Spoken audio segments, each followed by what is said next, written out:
initially we had purely virtual, and now we are preparing them for hybrid, how to co-plan, how to provide hybrid instruction, how to guarantee equity in everything that we do, because we want to make sure that we're using the right resources and that we respond to the unique needs of diverse populations. Colón, welcome back to In This Together, episode 3 from Prince William County in Virginia. How are things going? They are going pretty well. The weather outside is nice. We have kids back in school. And like I would tell you before, the park is open and we're in business. We're back in business. Good. That's what we were waiting for. And, as you know, I title these episodes sort of after I listen to them and send them out. And this last one that we did, I had to title, "We Want to See Our Kids," because you said that, and you were like so passionate about that during our last episode that I thought it was an appropriate title. And now, as we speak, I'm assuming that you have started seeing your kids, or your teams have. What has that been like? It has been really, really exciting. My first week, in person, I visited one school per day. We want to make sure that we don't have a lot of people at the schools. But I'm telling you, my cup was filled. I was at one of our middle school where we serve the most Elves. And just to see them come to either pick up laptops or for instruction, or simply ask questions about Canvas or how do I log into my computer was made my day. Made my day, especially because most of the families speak Spanish. So I was serving in my native language, and I loved it. I loved it. That's great. I imagine it's all those little things that we maybe took for granted at one point, and it's been so long since we've been able to do that it must be really exciting to be able to do those things again, and just being able to see students. You were kind of the last participant in This Together that I was speaking with that was coming back to school. So the last time we spoke, you were still getting ready. So I definitely wanted to start off there, and I wanted to get a little bit more specific because Prince William, and I think Virginia in general, from the beginning, was really trying to make sure that you were able to bring in English learners and other vulnerable populations early so that they could receive services. So it's been a few weeks since we chatted. I think you were on track to do that then. I'm curious if you've been able to carry out those initial plans. If so, how is it going? If not, what is the plan moving forward? It's going great. We actually met today talking about next steps and how do we really assess the plan, because we wanted to give it a couple of weeks before we sit down and say, okay, what worked, what didn't work. I will tell you, Steve, the first week back was just fabulous. It exceeded our expectations in so many ways, and mostly because we didn't have any issues with technology. Kids were excited. They had a place to go, right? They had a teacher. The people in person were equipped with what they needed. And I always said, the kids are going to let us know if the plan worked. Yeah, you said that last time. Yep. They did. From our end, we try to stay engaged with parents. And yes, there were calls, but, not your typical calls about, hey, how do I access this, or passwords for my student. And it was always an opportunity for us to ask follow-up questions and then come back at the table and say, hey, maybe a little bit more of a detailed translation on this is needed because this word didn't seem to work for this group of stakeholders, and shifting a little bit, but we continue to monitor the situation. We continue to have conversations about what's next, what professional learning our teachers need, what support do our parents need, and then crafting those so that schools can concentrate on teaching kids, and then we can focus on putting systems in place so that our staff and our parents can be successful. Yeah, so let's dive into one of those systems, which was professional development, which you have talked about a lot. You've put a tremendous amount of emphasis on high quality professional development. I've talked with you and one other person actually from Prince William who does a lot of professional development work. Remind me of her name again. I'm sorry. Christina Lowe. Christina Lowe. I had it on the tip of my tongue, but I didn't want to say the last thing. I had the last name, but not the first. So Christina Lowe talked to us actually on the podcast about the work that you're doing. So I know that you're really invested in that. And one of the things that you said last time is you really were excited to see teachers back because you wanted to get some feedback from them to see how it was working. So you just talked about how the students kind of told you that yes, things are working pretty well. There are things that we can do better. There are some opportunities. Have you been getting feedback from the teachers about sort of how prepared they are as a result of the professional development that you've been offering? If so, is there anything that you're sort of considering changing as a result of that feedback, or are things kind of status quo at this point? So I have been able to meet with groups of teachers at different schools. Something really nice. I've been able to meet with instructional technology staff too, because a lot of the things that we're doing are virtual. So it's been really nice to get connected with that side as well. And they have given us feedback about the professional learning. Very appreciative, and we have great people. I'm in a good position in our school division, but also I'm taking the opportunity to listen, to build stronger relationships, because I want to know, okay, where are you at now that they're here? What do you need?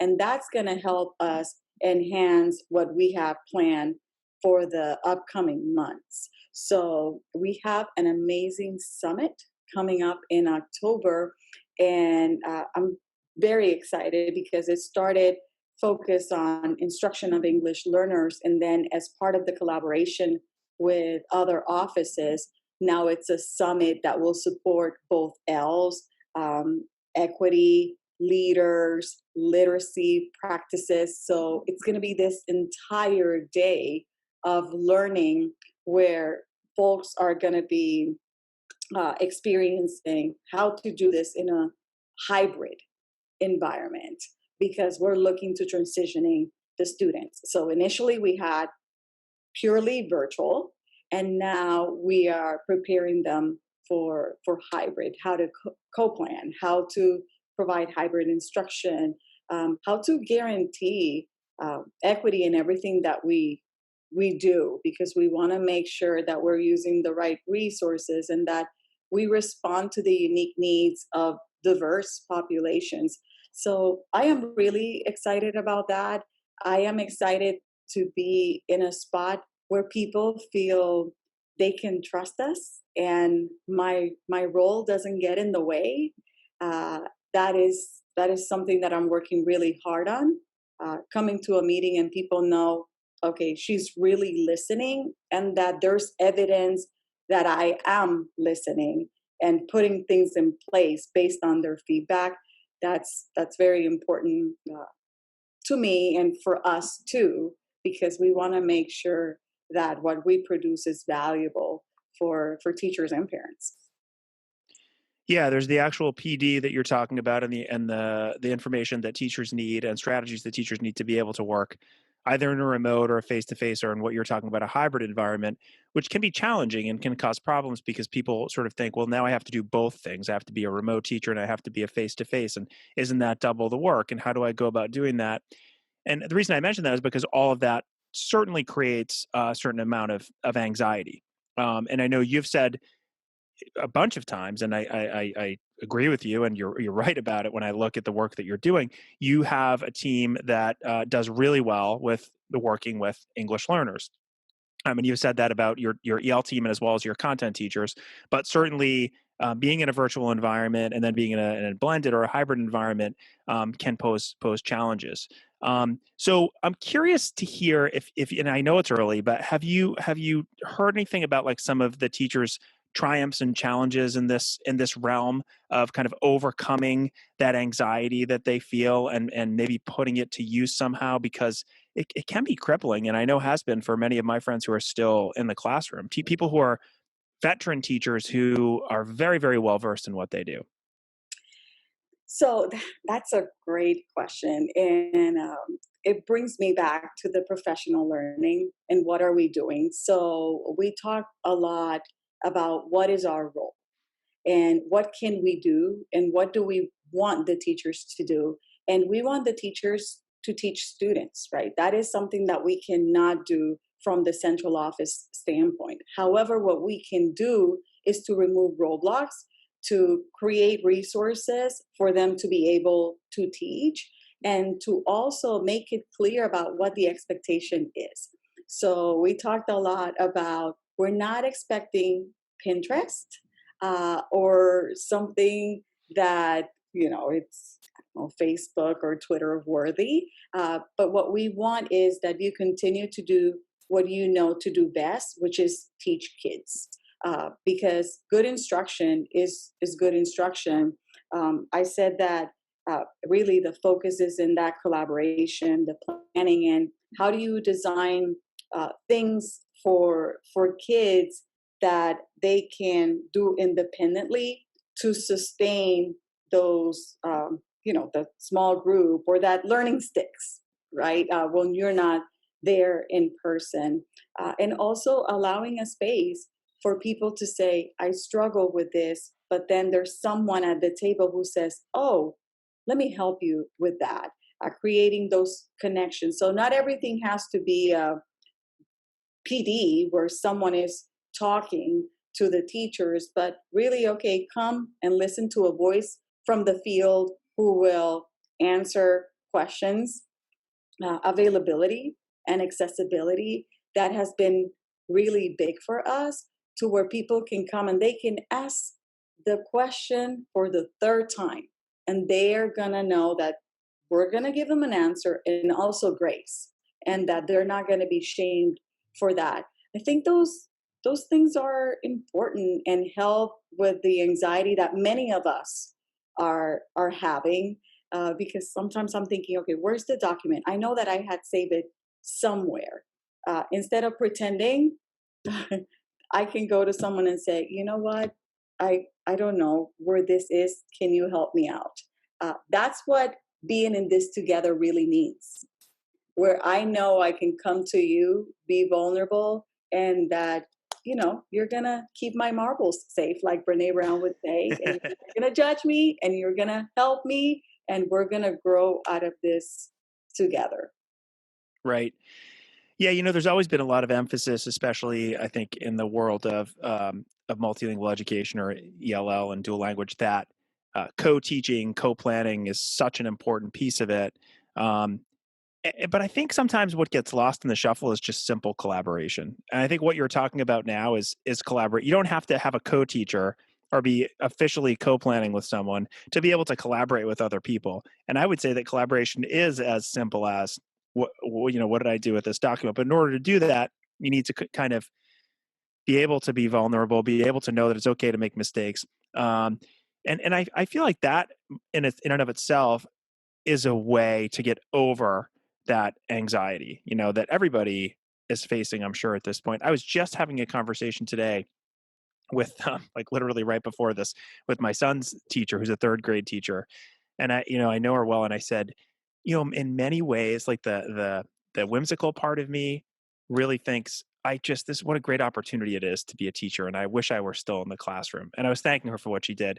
And then I said, but the logical part of me says, you know what? Maybe I'm better off doing what I'm doing now because it's such a struggle. And she agreed with me 100% because there are moments where it's like, oh my goodness, like this is crazy, anxiety provoking. But in the next minute, it's like, look at what I just learned and look at how I can develop my craft to serve students. Productive struggle. Yeah, And exactly. why why are we avoiding it? I cannot wait to look back at my journal, and that is something that I have been doing through this COVID season, really writing how I'm feeling, what I'm learning, what I'm gathering from podcasts or whatever I'm reading. And I can't wait to go back and see my progress, how I've grown as a result. And then checking my leadership. I told our team this morning, feedback. What are you doing to seek feedback from your stakeholders? It's very, very important. You don't want to continue to move on without knowing, am I being effective? Is my work getting in the way of your work? Is what we're producing more work for people? Or when they see our process, our product, they said, ah, this was so needed. Because I might be creating something based on what I need, but that's not what my stakeholders need. And also making decisions based on data. We can get so caught up in teachers are saying, or students are saying, or parents are saying. How many people are we talking about? We can remove unnecessary processes or work, and then we know who to go to, right? Tell me more.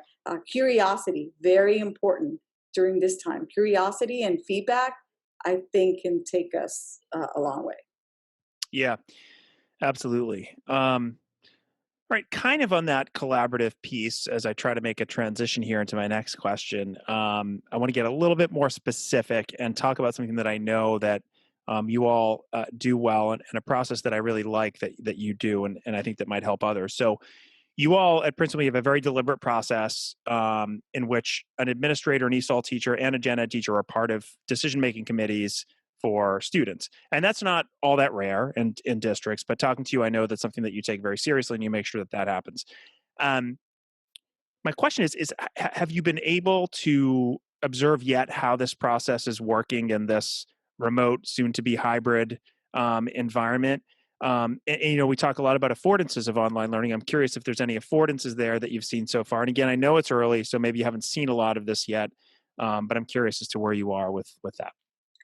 So I have not been part of meetings per se, but I have consulted with a lot of our schools and our parents, and I will say that um, it speaks to the trust the families have in the schools and the relationship. I might be the director, but at the end of the day, we recognize that the school leadership and the teachers are the first line for parents. And when making these decisions, you're really tapping into the relationships, and that is something that we've been able to see. The fact that if they chose to go online, uh, we're able to offer them access, and the quality of the support that's happening virtually, it's pretty good. We have Canvas, we have a schedule that's set, we've communicated via school board meetings and websites, and we have a tool called the Scoop. So there's different platforms for communication, and then you add the layer of the decision making. I think it helped parents uh, with making the decision, so they came to the table knowing, okay, this is what I was thinking. Uh, what do we need to make it happen? So surprisingly, I had not had to really intervene because the school was not able to do that, and we have close to 100 schools. So again, I'll keep showing up just because people are doing an amazing job. Yeah, so that work's happening. It's happening, but you don't necessarily need to be involved. You have people doing it who are working with the process that they have in place, despite some of the challenges or with some of the affordances that this whole thing And provides. that goes back to what you and I have talked multiple times, where the goal is to build leaders of Elves and equip leaders of Elves. I want to make sure that this is what's happening at schools because our leaders understand Elves, because they value them. They understand language, what they need, and they have the right resources. So to me, that is Disney. We're running the park despite of what's happening. Anytime you see anything different, you question or you wonder, I wonder what happened here. But that has not been the case, which is the vision, is the goal. Yeah. And so for people who are watching or listening, this is your second reference to the park and to Disney. So I'm going to put in the top right hand corner a link to the podcast episode that we did, which was called "Run Schools Like Disney." It was the first conversation that we had. for those of you who are interested in that sort of analogy, check that out because it's a really interesting conversation. We don't have time to get into all that now, but I just wanted to let people know that's what that reference is. Um, and you've referenced making magic happen many times, and I just want people to have the context of that. Um, okay, so the other thing that we've talked about a tremendous amount, and that I've talked about with lots of people, and I don't think there's a limit to talking about this because I think it's extremely important, but that's what's important to building relationships with all stakeholders, with students, with families, with teachers. You've talked a lot about that. Um, is it too early now to talk about EL instruction and language development? I feel like that's where we all want to get, but we're all very hyper aware that we need to build relationships before we really start diving into what instruction is going to look like in this very crazy year. So I see them connected. Rita Pearson says kids don't perform for people they don't like. So if I really look at the learning cycle and my goals and what I want to achieve with kids, you can't get there without the relationships. So it is part of what we do. In how you're connecting with kids, there's language involved. There's oral language, there's academic language, but there's also the language of love. Kids need to know you see me, you care about me. And that connects also with parents. As a parent, and you probably know this, if you love my kid, I will go through a brick wall for you as a teacher. I will support you. You call me, you email me. Oh, we are in this together Hmm. Hmm. to make sure you're successful. So I don't think it's too early. I think this is something that for us we've talked about before the kids came. How are we going to make sure we're still building authentic relationships with students when they come? It's just part of what we do, as part of what the kids need. It's part of what they've been craving. And I will guarantee you, teachers too, because there's nothing more powerful than showing up in a kindergarten Zoom and seeing kids who are just Miss So and So, Miss So and So. And yes, and you're just loving on them, breaking out in different rooms, whether in Zoom or in person, and letting them know, hey, we're gonna get through this together. And in a perfect world, that relationship building is happening sort of spiraled throughout the whole process because it doesn't just happen at the beginning of the year. I think I may be a little bit guilty of talking about it as something that you start the school year with, but then you forget about. And I don't want people to get that impression that I think that, because I don't. But I do think that there has been special attention given to relationship building with students and families this year in particular for good reason. And my hope is that you find that kind of sweet spot where you are working on language development and even working with content while building those relationships. And that's certainly, very, very possible in remote and hybrid and in-person situations. And the fact that so much attention's been drawn to relationship building can only help us, I think. Yes. Um, so you've kind of talked a little bit about that. It seems like you've said that the students have shown you that your preparation, the work that you've done, has been acceptable, and they're happy to be back, and there is no sort of acute sort of rejection of all the work that you're doing in remote learning and anything else. But have you been able to take a pulse of how they're feeling and what they're going through? Have there been any challenges that are concerning you with students and their families? And if so, what do you feel like you still need to put in place to help support them? Because this is an ongoing process. So it's really interesting. I Part of my routine is for lunch, I take a quick break and I walk around where I live and I see some of the kids. And you probably find this funny. I said, "Hey, how are you doing?" And they say, "Hi, Miss Colón." And I said, "How's your Canvas?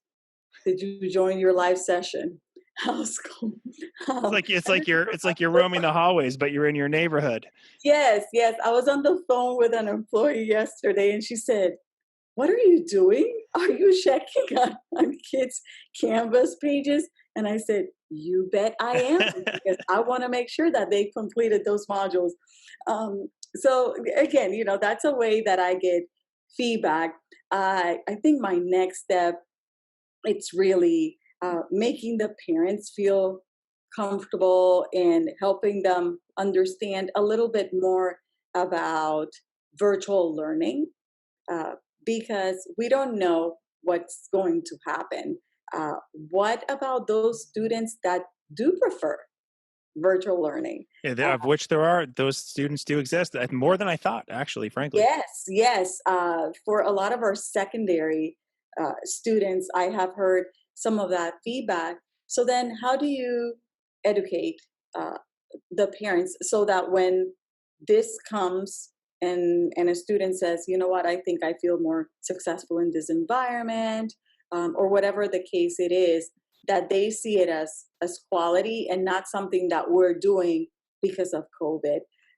So that's part of the plan. I'm enjoying receiving feedback from the parents. I will tell you, we had a school board meeting, and we had parents who just sang praises. They were very grateful, and they're watching. They can see what's going on now, and just to hear their feedback was, it just makes it all worth it, because there's a lot of hours behind this. And I think one of the reasons we've been successful thus far is because we did spend the time bringing people together. It was not easy, because when you have a lot of voices, you have to decide, okay, is there a balance? Are we getting enough feedback from all these groups?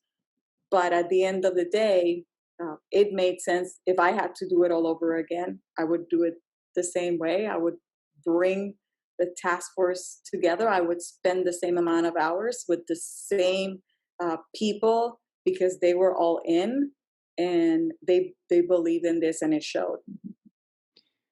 That would be a great question for me to ask you, but you already answered it. I was just thinking, if you were to do it all again, what would you change? And if the answer is nothing, then it shows that you're, that it's working out. Maybe I'll ask that question to some other folks. Anyway, stay tuned on that. Thank you for that. It's an interesting question.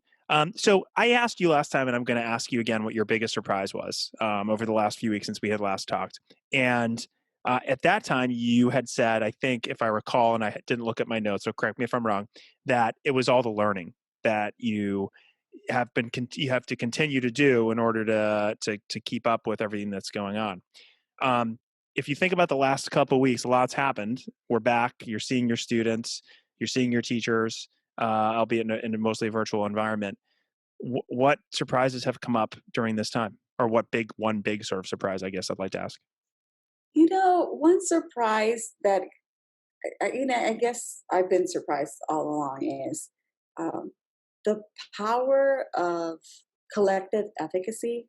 I'm learning so many gifts and talents from my colleagues, and sometimes you think you have to do it all, because you are not aware of all the human resources and people's backgrounds and what they've done that can contribute to this. And just now putting an idea there and having people at the table who say, oh yes, I'm good with that. Yes, oh, this is great. And you just have to either co-sign it or really operate out of your strength, and letting other people operate out of their gift uh, has been surprising to me, because as a leader, you want to do it all. You feel responsible uh, to just come up and tell people, okay, this is the project, this is the plan. But to have this shared leadership has been surprisingly amazing, because I've met more people that I can count on, and I've expanded my network, and I have engaged with other offices, and now Elves win as a result. So that has been really, really nice. And I can't wait to be back in person to really connect with them at a different level. And would you say that all of that is a direct result of all of these changes that we've had to undergo? Probably, yes. And because we have more time. I mean, you jump from one Zoom meeting to the other, but then when you're trying to figure out new ways of doing things or resources because you think you don't have them, and you say, okay, who can help me with this? And then surprisingly, you go, and they said, yes, sure, no problem. It makes you wonder, why didn't I do this before? Or I didn't know that this person had this degree in, or did this previously in their career because they were a career switcher, or for whatever reason. But yeah, I've learned a lot about my colleagues, and I'm just excited about the collaboration. Period. Our kids have won a lot because of that. The summit alone, just coming together and putting resources together for the benefit of all teachers. So now, instead of reaching a group of educators, now everyone gets to hear about Elves. Uh, that is the dream. Right. And I'm super excited about that. When we talk about digital literacy and we had the parent pointers sessions, there were other parents there as well, but now they're sharing space with our families.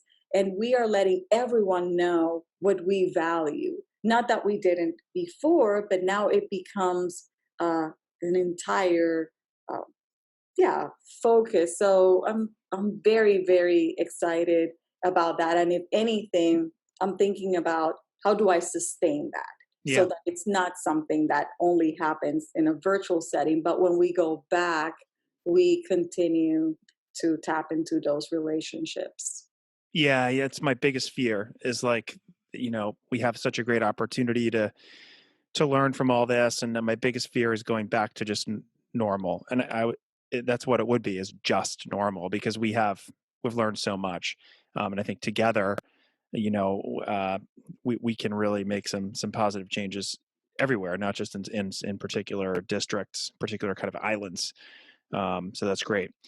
Last question, what is coming up for you in the next couple weeks? We will probably chat one more time, just you and I, before we do something else with the entire group, which I'll talk about later. But what do you sort of hope to be talking about then?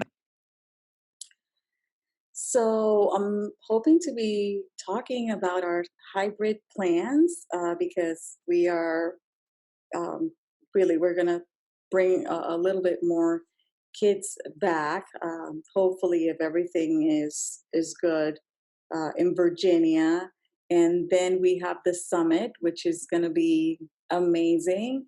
And hopefully, we'll talk about um, feedback because we're going to get more. This morning, we met as a leadership team, and one activity that maybe listeners can engage into. We are going to look for three people.